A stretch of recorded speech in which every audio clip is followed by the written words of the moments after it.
ভাবিয়ে কয় এটা এমন একটা ফেস, এই পেশটা আসলে ভাবি 3 দিন চিন্তা করছে সেহরি খাওয়ার পরে, 3 রোজা শেষ, আমি চেষ্টা করলাম ভাই, ফাললাম না। তুই পারবি নি সিগুলি ডাইভকে কিতা 8ই ফাল্গুন আর 9 ফাল্গুনের যে খেলাটা 1952 সালের আর আজকের দিনের, এটার ফেসটা কিটা। তো ট্রাস্ট মি, হয়তো আমার মেধা অনেক কম বা চিকন বুদ্ধিটা ততটা বুঝি না।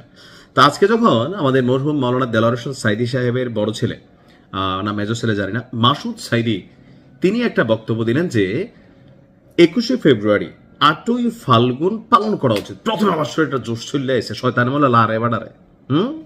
তো পরে আমি আবার একটু চিন্তা করলাম যে এত বুদ্ধিমান একজন মানুষ, একজন এমপি হয়েছে, শিক্ষিত মানুষ, নিশ্চয়ই কথাটা ফাও কথা কয় নাই।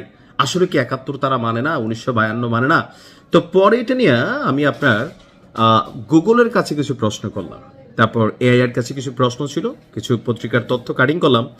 তো সেখান থেকে আমি যেটা দেখলাম যে 8ই ফাল্গুন এবং 9 ফাল্গুনের মধ্যে একটা চিকন প্যাচ আছে। অর্থাৎ 1952 সালের 21শে ফেব্রুয়ারি, মানে যেটা আমরা আন্তর্জাতিক মাতৃভাষা দিবস হিসেবে এখন পালন করছি, সেটা ছিল 8ই ফাল্গুন।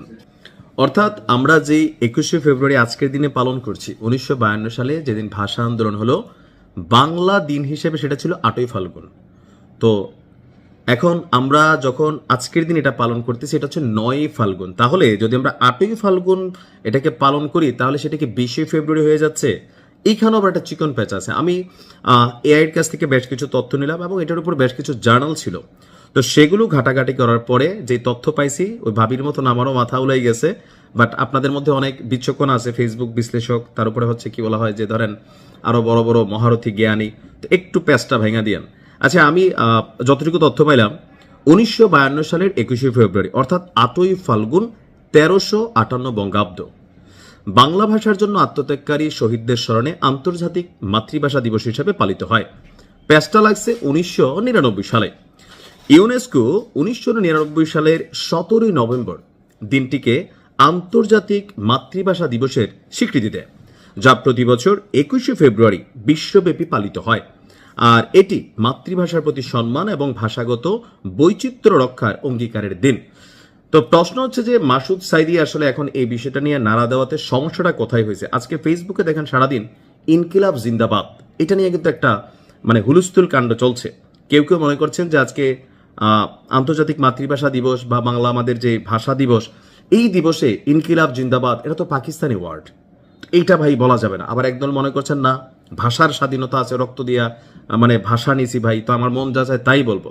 আবার এই দিনেই মাসুদ সাইদি সাহেব তিনি যখন গুতা মারলেন যে 8ই ফাল্গুন পালন করা উচিত, আমার কাছে মনে হয় কি মাঝে মাঝে থাকে না যে কোনো কাজ কাম নাই, একটা বিতর্ক ক্রিয়েট করা, এটা আমরা যারা কন্টেন্ট ক্রিয়েটার আমরা হয়তো করতে পারি, বাট যারা রেসপন্সিবল পার্সন আছেন, আমার কাছে মনে হয় এমনি জামাতের প্রতি মানুষের একটা ধারণা আছে। দেখেন যত 24, 71 যত কথাই বলেন, জামাতের সাথে 1971 একটা কনফ্লিক্টেড ইস্যু। আজকে ডাক্তার শফিক সাহেবের সাথে দেখেছেন যে একদম প্রথম প্রহরে কি ধরনের একটা অ্যাক্টিভিটিস হয়ে গেছে, তাই না? তো সেইখানে আইসা যে মাসুদ সাইদি সাহেব যখন 8ই ফাল্গুন আর 9ই ফাল্গুনের একটা মানে চিকন প্যাচ লাগানোর জন্য তিনি কথাটা বলছেন, আমার কাছে এটা প্যাচই মনে হয়েছে যে অহেতুক একটা বিতর্ক তৈরি করা। এমনকি জামাতকে এনটি 71 অথবা 1952 সালে জামাতের ভূমিকা, 71 পরবর্তী সময়ে ভূমিকা, বা বাংলাদেশ এনটি বাংলাদেশ, এক ধরনের ন্যারেটিভ যেটা আওয়ামী লীগ বা বিএনপির নেতাকর্মীরা সবসময় এস্টাবলিশ করার চেষ্টা করেন, সেই ক্ষেত্রে মাসুদ সাইদি সাহেবের এই কথাটা ওইটার পক্ষে কেমন জানি আমার কাছে মনে হলো আর কি, হইতে পারে আমি রং।